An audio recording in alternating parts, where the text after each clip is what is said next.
VonAllen Sports. What's up, guys? This is Brad Walker, the sports nerd, and this is Thursday night, guys, so that means one thing, and one thing only. It's time for the Walker Report.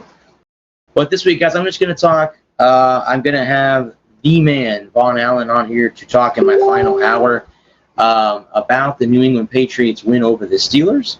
Mr. VonAllen, are you on? Yeah. Hey, man, what's up? How's it going? How's it going, sir? Good. So we come out of the blocks. We're winning 33-3. That's a pretty impressive start. Yeah, it was much better than I thought. I actually expected Pittsburgh to play better. I expected them to want to come out and show something, with Le'Veon Bell and Antonio Brown being gone, and I just expected more from them. Honestly, I still do, but I'm going to be honest. I didn't see bad Steelers as much as I saw great Patriots. I watched Ben. I rewatched the game. Ben was hitting a lot of his reads correctly. It's just there was nowhere to go. The Pats defense was just that good. It was fantastic. I don't want to get crazy, but this might be one of the best Patriots teams we've ever seen.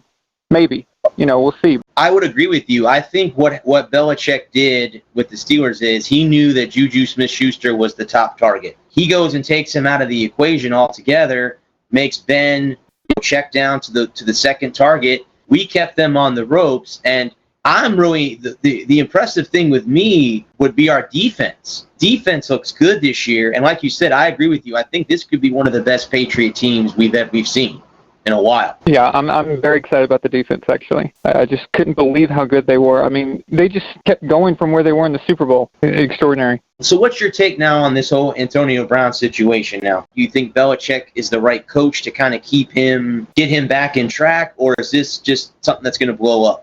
Well, wow, it depends on so many factors. Basically, when he was doing this stuff on the Raiders, and we were all watching on Hard Knocks and watching all the idiotic stuff, and of course, I never in a million years did I think he was ever going to end up on the Patriots. I never thought the Raiders would ever get rid of him. Yeah. I was thinking to myself, even at that time, some of the stuff he's doing just seems so stupid, so ridiculous, so crazy. It doesn't even make sense. He's not even being rational. That I thought, this has got to be on purpose for some reason.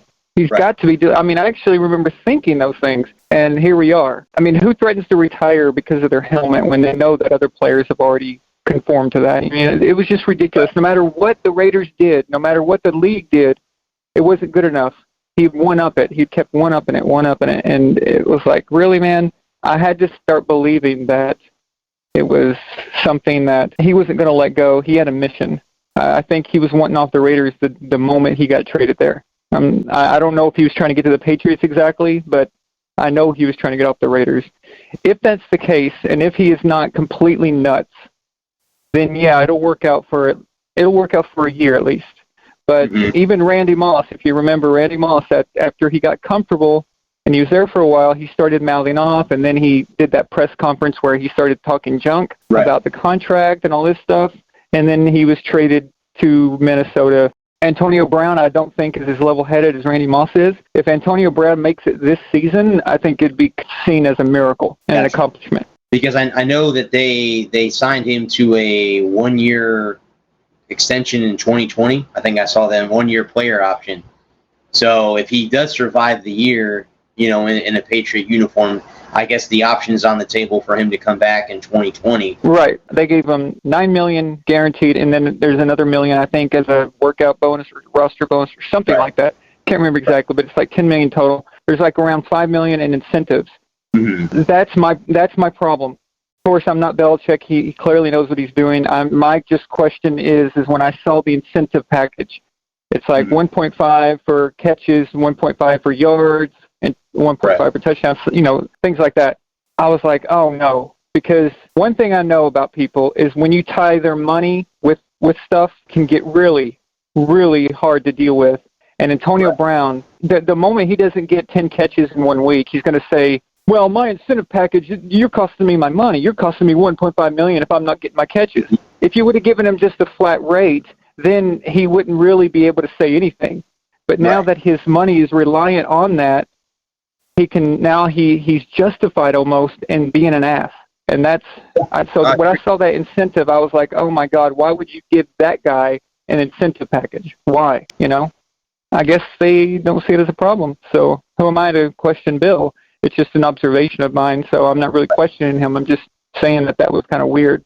I thought that was weird, but he must know what he's doing. So, do you think with our first pick, I think it was Perry or whatever, I think it's his last name, the kid that we drafted, the wide receiver, he's hurt. Do you think that he's going to come back and have a decent season? I mean, to kill Harry? Yes, correct. Yeah. Well, I had him before the season. I had him pegged to be in Rookie of the Year talks. Okay. So that's what I think about him. When he comes back, he's going to contribute. I think Tom likes him. I think that's going to be fine. I think he's going to be a great Patriot for the next 10 years. I mean, the other Patriot that I thought that they drafted is Chase Winovich. I think he's going to be a freaking stud on defense. Yeah, I like him. Yeah. I really like him. I saw him jawing the other day with a veteran in the Steelers game. I was like, my God, man, he's already acclimated. He doesn't even look like a rookie.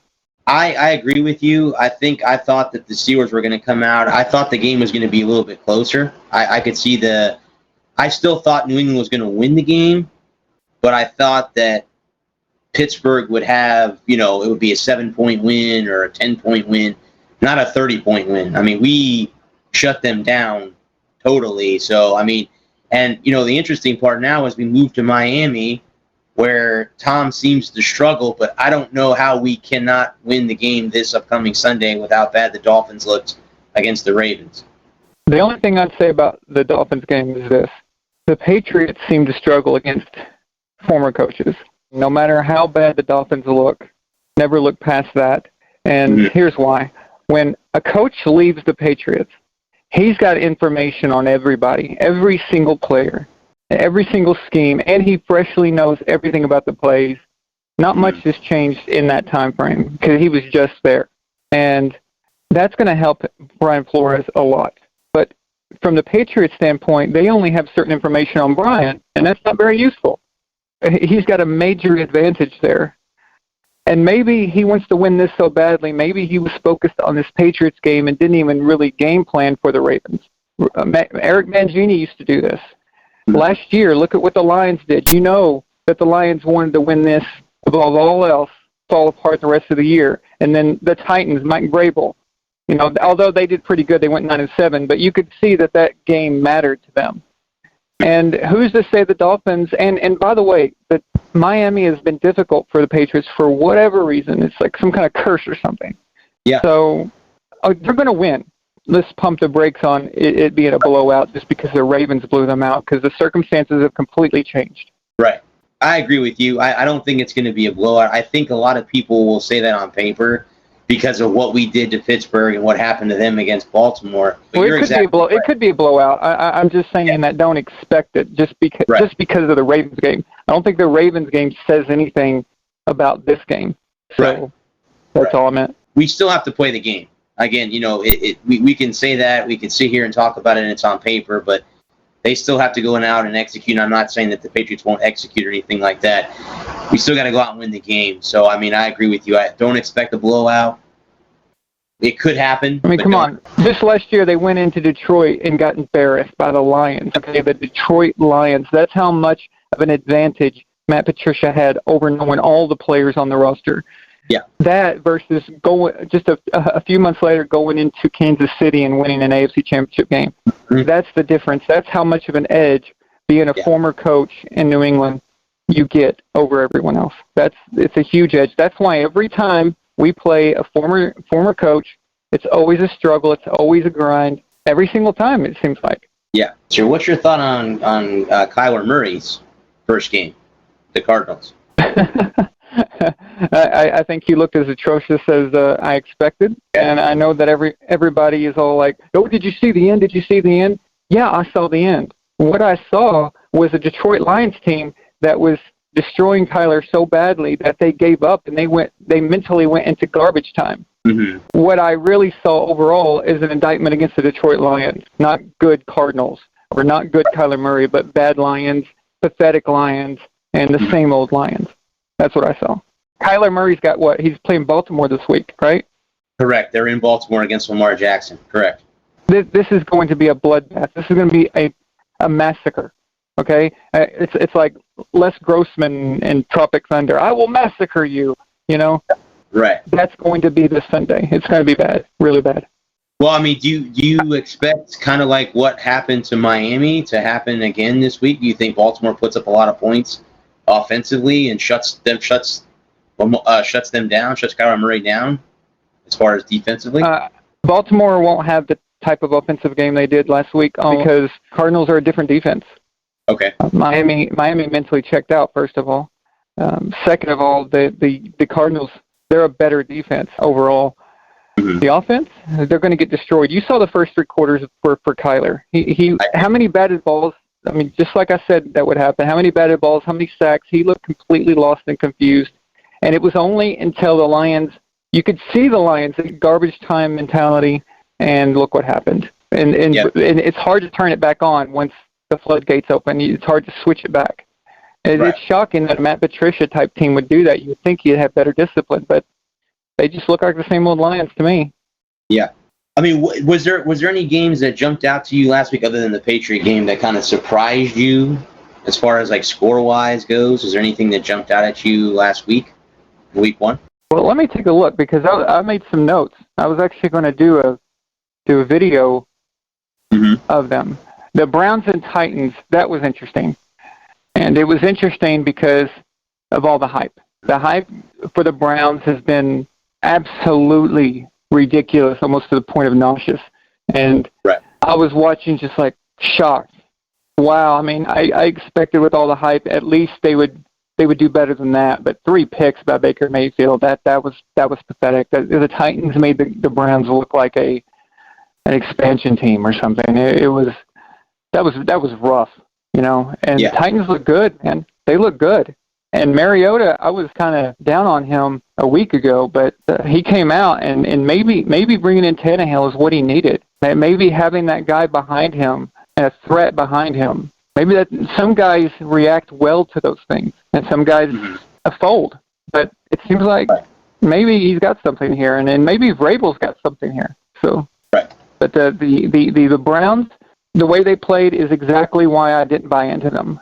And the biggest reason I didn't buy into them was their head coach. Brady Kitchens is a rookie head coach. He is not the person you want to coach all those personalities, Baker and OBJ and Landry, who's got an ego, even though he seems quiet sometimes. Trust me, he's got an ego. He was even talking after the game, talking junk after the game. So to manage all those guys, then you got Kareem Hunt coming back eventually. It's just, come on, man. You need a seasoned veteran coach to handle something like that. And you've got this guy? No. He was my biggest question mark. So I think that was the evidence of that. Do you think that they should have kept Greg Williams as their head coach? No. Okay. They needed to go to somebody. They needed to offer somebody some big-time money. Maybe they should have went harder after Bruce Arians. Yeah, true. The Packers-Bears game, that was garbage. I'm not saying it was garbage because it was a defensive game. It wasn't like the Super Bowl. The Super Bowl was just pure awesome defense. Okay, both offenses were playing and doing things. They were moving the ball, but the defenses were just suffocating both offenses. Right. It was a good defensive game. This Packers-Bears game, it was just the reason it was a quote-unquote defensive game is because both offenses sucked.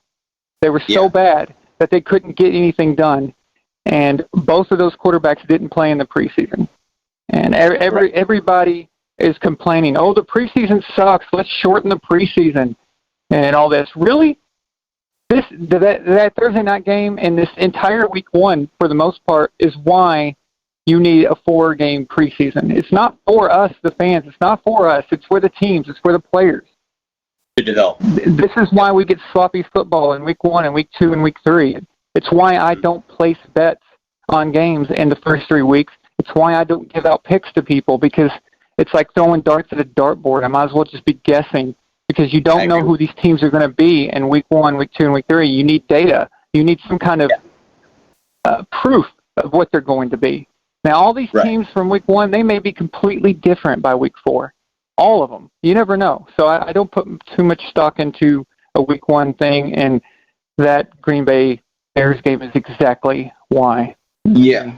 Chiefs, Jaguars. Yeah, that was tough for Nick Foles getting hurt. That sucked. Yeah, that 1 week, Jacksonville, I think, thought they had a quarterback. And yeah, that's tough for Jaguar fans. Of course, it was a tough sled anyway because you're playing against, the Kansas City Chiefs, who were in the AFC Championship game last year, who many have pegged to win the Super Bowl this year. It wasn't even close, man. It wasn't even close. And I was just shaking my head like, really, dude? Really? Now, all offseason, he was listening to his own hype, and I thought he was ignoring it. I was even bragging about him. I made a post. I even made a Photoshop image of a quote of his saying that, yeah, I won MVP, I got all the stats, but they didn't get me the Super Bowl, so they mean nothing. And I was bragging about him, saying he's got that feature with Brett Favre where they practice no-look passes. I saw that too. I was like, I hope he's not getting too wrapped up into this. I hope his ego is not getting wrapped up into it. And then what does he do week 1? He gets cocky and thought, I could just do this. A no-look pass is only used if you're trying to get a guy open because the defense is smothering you. And you need to, or you're trying to get a pass against a good cover corner who's smart, and you need to trick him somehow. It's a last resort. It's something that you do very rarely and only if you have to. It's not there for show. And Travis Kelce was so wide open. I mean, it was pathetic. There was absolutely no reason to do that. That was just pure arrogance. And I was just so disappointed in him because I really like him. But that was pretty pathetic, actually. And yeah, he was a good college quarterback at Washington State. He was the talk of the town for a while there when he got drafted. I mean, they were all like, now Nick Foles is hurt. What are we going to do? He's not really that bad of a quarterback if given the chance. I mean, and you still have Leonard Fournette in the backfield. If he can get his head, in the game, they could have a decent offense. I mean, they have a good defense if Miles Jack acts like an adult. And now that Andrew Luck has walked away in Indianapolis, I don't know what your take is on that. But, I mean, that was a shocker, I think, to all of us when he retired. Yeah, I couldn't believe that. I did a 1-hour live show the first time I ever went live just because of the news. I think it's a shot to Indy, but to be quite honest with you, I don't care. The Indianapolis Colts were in so much garbage against the Patriots. And they're such hypocrites, including their former coach, Tony Dungy. It's just so hypocritical. So I haven't got a chance to watch the video. What was analyzed on that? I saw that you put a comment on Facebook about that, about Tony Dungy. Oh yeah. Well, you know that idiot. He's on Sunday Night Football every week at halftime with Rodney Harrison. And you know how he likes to walk around and act like he's a self-righteous jerk-off who's like, he speaks softly like he's the voice of reason and he's the voice of morality and all this garbage. And everyone treats him like he's so perfect. Like whatever he says, everyone's like, well, Tony Dungy said it. It must be good. It must be right. And he's got this reputation. It's ridiculous. And he spoke again against Mr. Kraft. It's like, wait a minute. Now, this happened before any rape allegations. He was dogging Mr. Kraft just for taking Antonio Brown. And this was only in response to what Antonio was doing on the Raiders. Now, so he's on Sunday Night Football on the biggest football night of the week, trashing Mr. Kraft. So it's like thinking, wait a minute, you hypocrite. He's the guy who had Marvin Harrison on his team. He wants to talk about morality. He wants to talk about justice and all this stuff and what's right. And how about this? Tony Dungy coached Marvin Harrison. Didn't he have an incident at one of his car washes with a murder? Something to do with a murder? That's correct. Didn't he coach Peyton Manning, who showed his genitals to a female trainer when he was in college? Is that not immoral? Didn't he sell out Bill Belichick after Spygate, but then get caught pumping crowd noise into RCA Dome? Well, being down here, being in Florida, being in Tampa, he was the coach that got the Bucs to the promised land and then was let go, and John Gruden came in and then took them to the Super Bowl to win in 2002. And a lot of fans down here will tell you that John Gruden won with Dungy's team. But if you look back at that franchise, Dungy made a lot of change, or excuse me, Gruden made a lot of changes after he came on. And again, now people will say, well, he played against the Raiders. He knew the team. He knew how to beat them and that and everything else. But when it came down to it, Dungy got the Bucs to the promised land, but just couldn't get him over the hump. And then he went to Indianapolis and had Bears. But, I mean, other than that, yeah, I mean, he comes out and comments on it because he really doesn't know anything about what's going on. And he does criticize the Patriots a lot. And, again, as we all know, when it's exactly. still been in. Yeah, so Let's say that none of that ever happened and Gruden never leaves. The Raiders win that game. And we all know. I mean, come on. Rich Gannon was the MVP that year. The Raiders were playing out of their mind. I think they win that game. So, yes, Gruden does deserve that Super Bowl ring, absolutely, and they're trying to take it from him all the time. But Dungy, no, what he does is he goes to the Colts, and he cannot get past the Patriots. So what do? The Colts organization, they go and they whine to the commissioner and talk about the Patriots banging them up at the line and banging them up in coverage, and we need to change the offensive rules to open it up more, blah, blah, blah. They do, and what do you get? They get a Super Bowl all of a sudden. Yeah. And by the way, a Super Bowl that was sloppy as hell. It's just really you had the rules changed and then you suddenly win a Super Bowl and you think you're something special. Wow. Yeah. I mean, how do you coach a team like Peyton Manning, Marvin Harrison, Reggie Wayne? At one time you had Æron James, then you had Joseph Adai, and then you had those defensive guys. How in the world do you not get more than one Super Bowl? Seriously. True. I agree with you.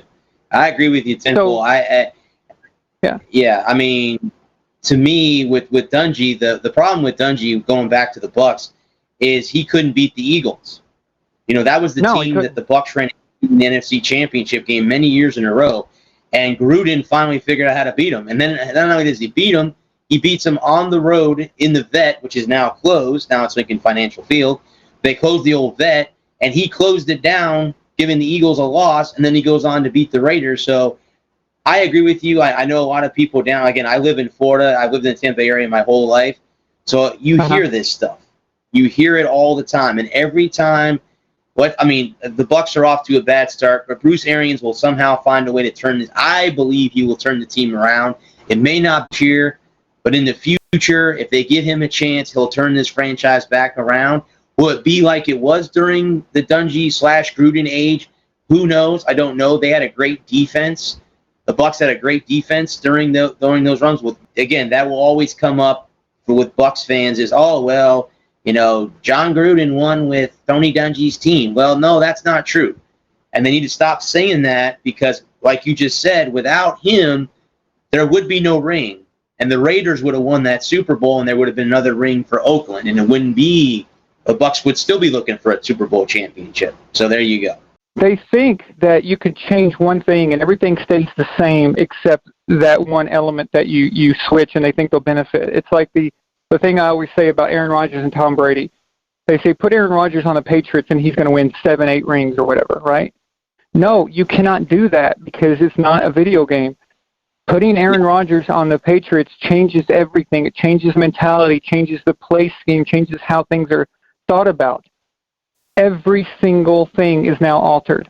And so you can't say that Gruden just won with Dungy's team. First of all, teams change so much per year. You've got that factor. But most of all, like I said, one coach changes things. He changes how the players react, how they think. Maybe the Tampa Bay Buccaneers roster, maybe they needed a change. Maybe that's what it was. Maybe it had nothing to do with Tony Dungy being a good or bad coach or Gruden being a good or bad coach. Maybe it was just the change was needed. How about that? It's just you cannot sit there and say that he, had Dungy been the coach, he was going to win. No, it just doesn't work like that. Okay, well, one thing I think we should probably talk about is Antonio Brown's situation. Yes, go ahead. It's clearly a money grab. That's what I believe too. That's what I think. It's fairly obvious. I think she waited until he got signed, and the timing is very strange as well. I'm not going to get into conspiracy theories and all this and say that a team was doing this. I can pose the questions that, yeah, it's weird. Who else? Okay, first of all, what team would know about this girl? The Pittsburgh Steelers know who she is because she was working on Antonio in Pittsburgh. Okay. So, and not only that, if Antonio was in a relationship with her off and on, which it's clear that he was from the video evidence and from the way they seem to talk to each other, they clearly were in some kind of sexual relationship. Antonio can't keep his mouth shut, so of course the Steelers know who she is. Mm-hmm. So you've got that aspect of it. Then you've got the Raiders. What he did to the Raiders was appalling. It was embarrassing. It was pathetic. Antonio Brown acted like the worst type of child. Agreed. And with all that said, he doesn't deserve to be accused of rape for it. Okay? Right.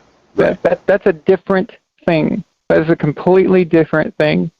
Mm-hmm. To not sit there and accuse people of something like that. It goes from football and acting like a diva, wide receiver, to now real life. Now you're talking about someone's livelihood. You're talking about someone's father who's could be labeled with that the rest of their life. Correct. And this is something that never goes away.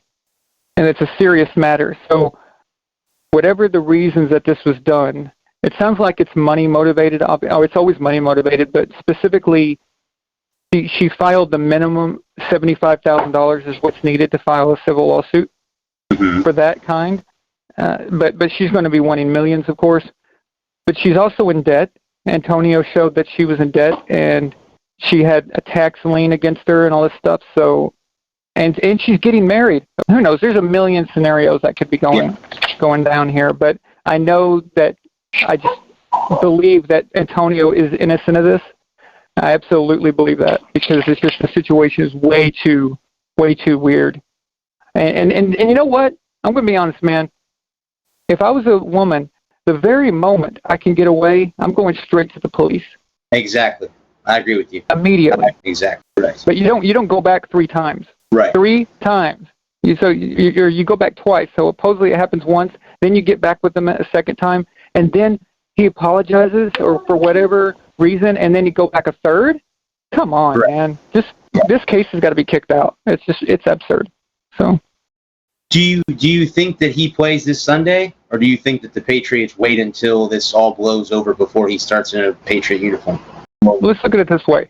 If there was some truth to this, and if the Patriots felt like it's got some reality to it, they would have cut him already. They would have already dumped him. He wouldn't be practicing, that's for sure. He never would have made it to the practice field. He never even would have put on a Patriots helmet. So that never would have happened if they thought this could be legit allegations. And first of all, because they would have felt that they got burned. They would have thought, okay, Antonio, you knew you did this and you didn't tell us about it.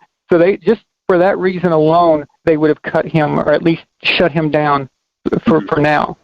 But then second of all, if they found out thought it was true, even if they thought it was 51% true, they wouldn't let him practice. So they clearly think it's complete bull crap because they're sitting there moving on as if, so far, we think they're moving on as if it never happened. So that should tell you something as well.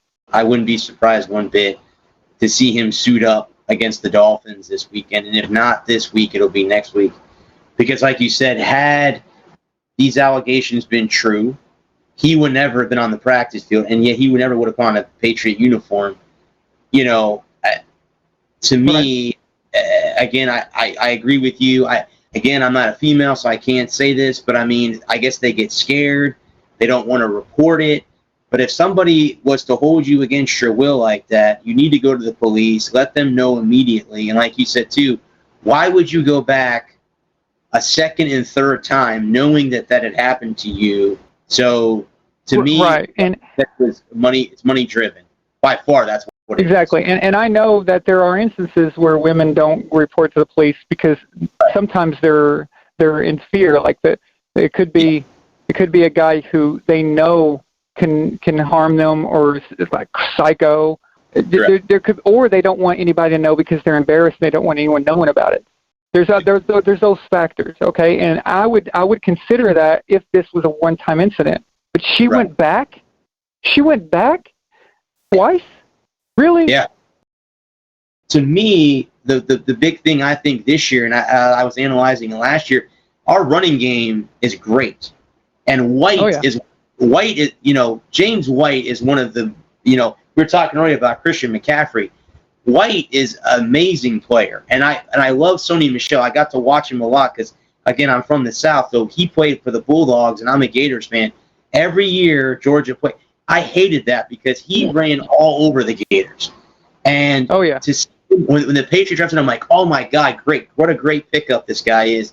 And he has fit so well in that running game. And then you got Rex Burkhead on top of that.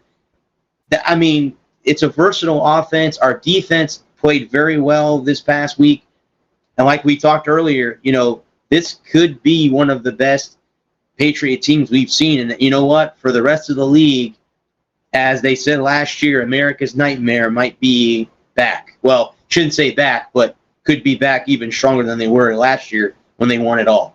Yeah, last year was supposedly one of our worst teams, but yet they win the whole thing. That's freaking scary, man. Now, I want to go back to James White you mentioned. James White's value on the Patriots, his actual value, is so high, it's comparable to other guys like Le'Veon Bell and people like that as far as value goes. And what I mean by that is if you take James White off the Patriots, then maybe he's not so I'm not saying he's Le'Veon Bell type where he could go anywhere and be like that. But I'm just talking about strictly value for where he's at. And the value that we get out of him on the Patriots, on the field with Tom, and what he's done in the past and what he's going to do in the future, his value is sky high. We saw what Shane Vereen did in Super Bowl 49, and then he went off to the Giants and disappeared. Well, I've got a question that's not related to that. Who do you think is the better coach between Belichick and Lombardi? And the bomb is dropped. Well, Lombardi, you got the Lombardi trophy, so I'm just curious. Well, okay, with Lombardi, the thing about Lombardi is that he was very innovative and he did things a certain way that no one had really seen before. And he did this at an early time in football. And that's why one reason he gets so much credit. And another is because his Green Bay Packers were so good that it was a joke. Like, the second-place team was so distant from him. But then on the other hand, you've got Bill Belichick. He's the conductor of the greatest dynasty in football history, and all done in the salary cap era where you can't stack a team. Lombardi played where the AFL wasn't even really much of a thing or much of a – so there was only the league was smaller too, so the competition wasn't as good, and the development of the league wasn't as far along as it is now. But Belichick has been doing this in a time where the league is at its greatest, at its toughest, and at its best. And he still got 6 and went to 9 Super Bowls. That's just absolutely ridiculous. I would have to give Bill the edge as far as best coach ever. But with that said, I would never. 9, hasn't he?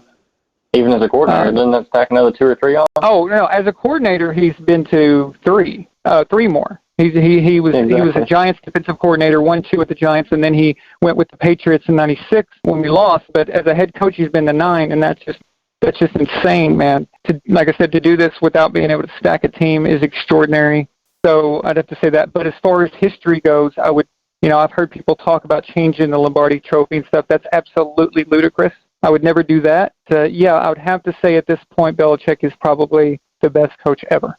Okay. I was just curious because of the Lombardi Trophy. Oh, it's a good question. It's a hard question. But, yeah. Let's elaborate on your Aaron Rodgers versus Tom Brady opinion. I think that would be a good one to get started. Might take you a little while, though. You talking about episode 1 of the Brady Hate Saga? Yeah. Okay. Yeah. What's up? Because it seems that nobody wants to take into account the details that you actually pointed out in the video itself. So they kind of want to just say that, if you swap the guys out, then it would be so much better. But then they never bother to elaborate on why or why not. Well, one thing is that Aaron Rodgers' ego won't allow him to be able to be on a team where 1 week he finds out from the offensive coordinator that you're not going to get too many passes, you're not going to get too many stats. He likes to play hero ball. And Belichick's going to be like, don't be doing that crap. Don't be running around. If you fumble, it's on you, you know. And then one week it's like, we're going to run the ball. His ego wouldn't be able to handle that. Is he more stats concerned? Because, I mean, it seems like the way he plays, he's either looking for the deep shot or it's a check down. He doesn't want to kind of throw into a tight window because on those he'll either try to take off running or he'll throw it away. He doesn't seem to be looking for the open guy. He seems to be looking for the best statistical advantage for himself. Well, he cares about keeping his interception ratio low, so he'd rather just throw it away instead of taking the risk. For some quarterbacks, like less talented quarterbacks, let's say for someone like Trubisky or Jameis Winston, I'd say that could be a good thing. I'd rather you just throw it away than try to fit something in because more than likely they're going to throw a pick. But for a guy like Aaron Rodgers, it's inexcusable. He has the talent to take that risk, and if he gets picked off, okay. But it's not excusable for him. He's missing on the upside here. How many throws did Tom Brady make in Super Bowls that you look and you blink and you're like, wait a minute, I thought that was picked. Like, what the hell? How did he do that? How did he get that in there? Now, what if Tom just decided, I'm going to throw it away because I don't want to take the risk. I don't take the risk. Then those third and longs don't get converted. And then consecutive third and tens in the you've got nothing. Year. So that's the difference right there. Aaron's not taking a shot. So he clearly cares about his stats, but he does. Man, his ego is so huge. It's insane, and that would be checked immediately by Bill Belichick. Yeah. His salary would be an issue, of course, and he wouldn't get his way.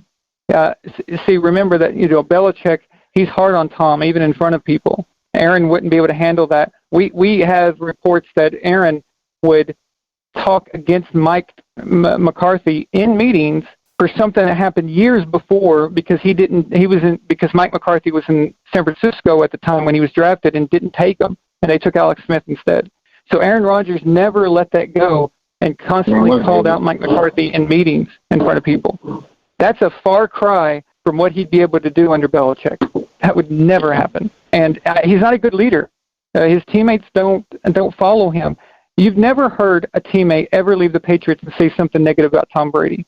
Hell, even his enemies. You got James Harrison, who hated his guts, and now he's telling everybody how great of a guy Tom is. But every time someone leaves the Packers, they're always talking crap about Æron. So that's another factor you have to consider if he's on the Patriots. Well, didn't he have a receiver that during the preseason or week one or something like that was playing for? He was in a contract year, and he was talking to a corner on I think San Francisco's team, and Æron walked up and told him, "Hey, you guys should try and get him." He was trying to give away his own player before his contract even ended. That was Greg Jennings, and it was in week one. And it was his contract year. And usually when you've got a good rapport, the quarterback tries to help you out. They want to help their teammate. Okay, I'm going to make you look good. So when the game is not on the line, I'm going to try to get you more targets. Yeah. But instead, Æron was heard them talking, and he heard the 49ers corner telling him, "Man, what's going on with you? Why aren't you getting? I've been covering you all game, and they're not even targeting you." And he goes, "I don't know, man. It's contract year. You know how it goes." Æron overhears that, walks over and says, "Hey, maybe you guys should try to get him next year." Yeah, it's just crazy to me. What? What the hell? I've never heard anything like that. That's pretty messed up, man. Isn't the quarterback supposed to be the conductor, leader of the whole train there, and he's basically just giving his guy away? In week one. Yeah. that means you've got the whole year. You've got to play with this guy. You got to play with this guy the whole year, knowing that you said that. That's pathetic. No, that's not going to fly in New England, man. It's just. And these Green Bay teams, don't let anyone fool you. They were good. Æron has had some good teams around him. Success breeds hatred, right? It's absolutely. I've never seen anything like it. I've been a sportsman my whole life, and I've never, ever seen anything at this level before, ever.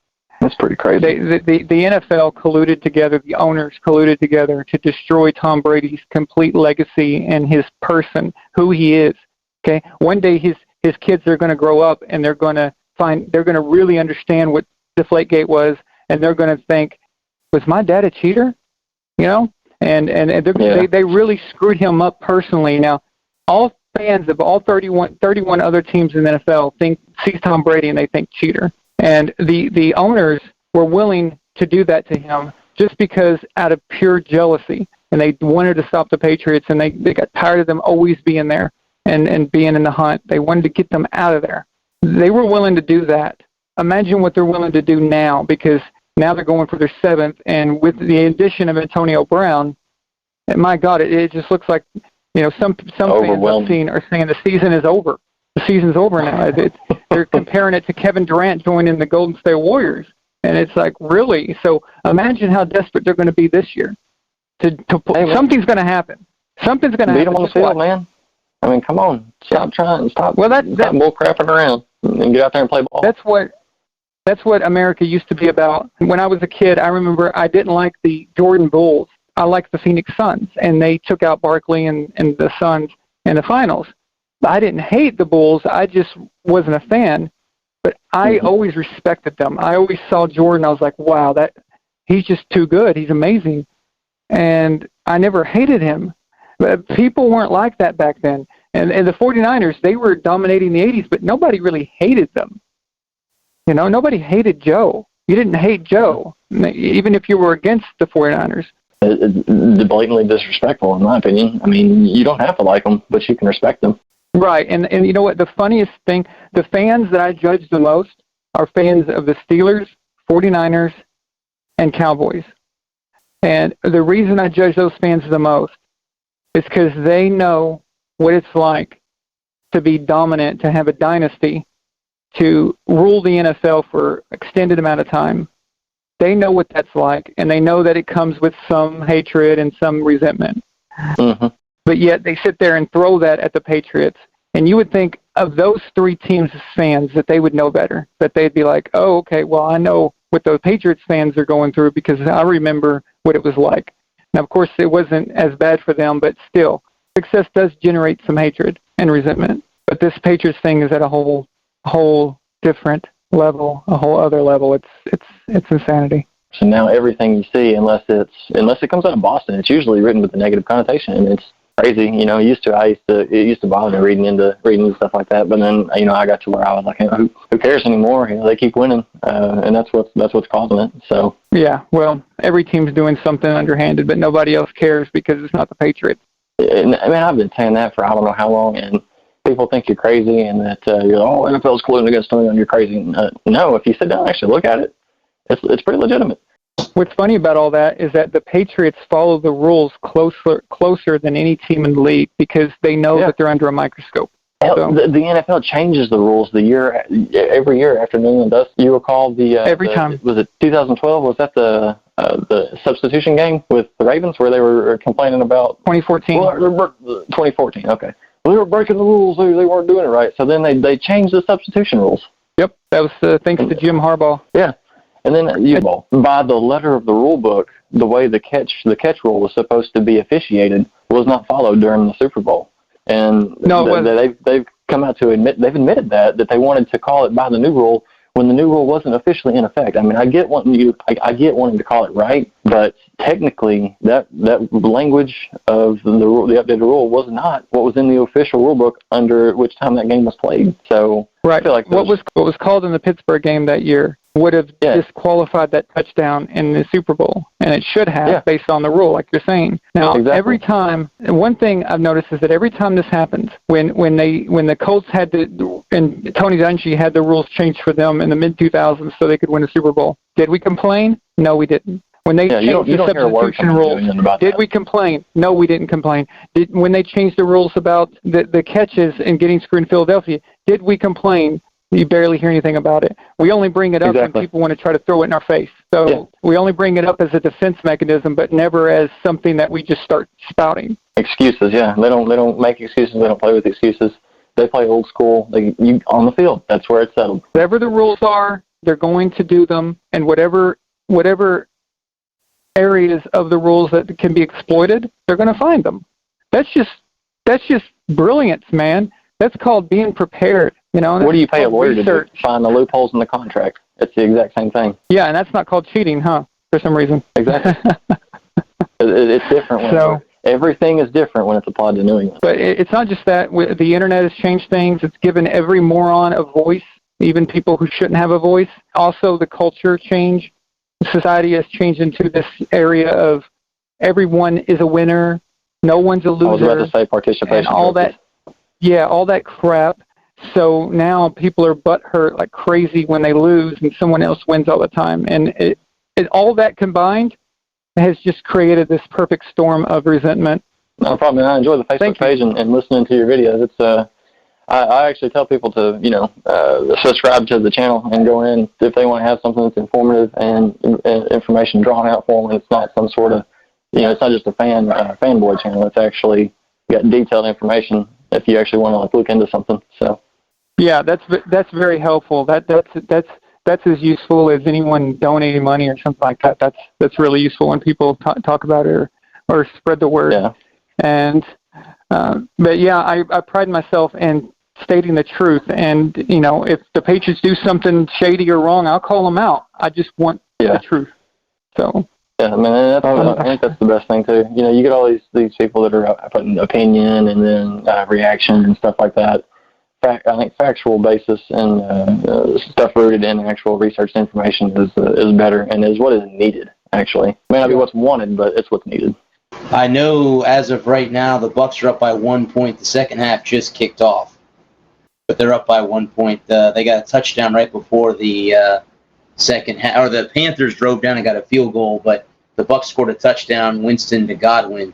It's a pretty good pass, actually, not like what he threw last week. Yeah, I just released my my quarterback video for him. I did mention that I liked some of the things I saw last week. I know that it ended badly for him, but he made some throws that were really impressive. Yeah. So and I expect Arians to get him to improve. The only reason I ranked him at 30 is because his numbers didn't add up, and I couldn't justify giving him a boost number to put him past other guys who earned it the last 3 years. But just because he's at 30 doesn't mean I don't think there's improvement there. So I'm eager to see what he does tonight, and I'm also eager to see what Cam Newton can come up with because he's got to get it together, man. Well, Cam, I think he's sitting on his back a lot. He's been hit a lot by this Bucs defense, and that Vita Vea just hit him. Yeah, Vita Vea just hit him. Wow, that's not good for. He got hit in the helmet too. Todd Bowles is happy. That's good for the Bucs. Todd Bowles is happy. They're punting. Yep. Well, Æron, thank you, Bradley, for having me on. I really appreciate it, man. I'll have you back. I'll have you back maybe in a couple weeks. Maybe we can talk after, say, like week 4 or 5. I'll have you back on again, and we can talk about that again. Cool. Sounds good. Thank you. And again, man, I also reach out, tell them, come, subscribe to the channel. You got your Patreon account and all that. I always say that as well. Get you guys to your channel. Thank you so much. You're very welcome. I really appreciate that. And I know there's people who can't afford to give money or just subscribing and talking about it. That's free, and that's just as helpful, when you're recommending it and stuff. So Absolutely. That's awesome. All right, thank you, Bradley. Thank you so much. Welcome. Have a good night. Bye. All right, guys, that was VonAllen of VonAllen Sports.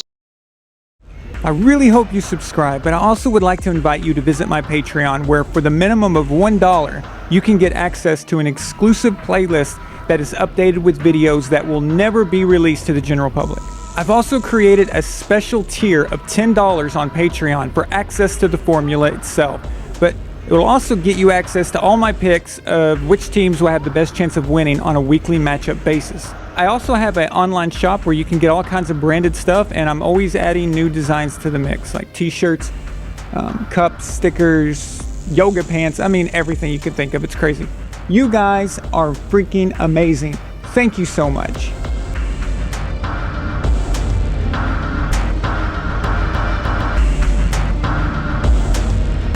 VonAllen Sports.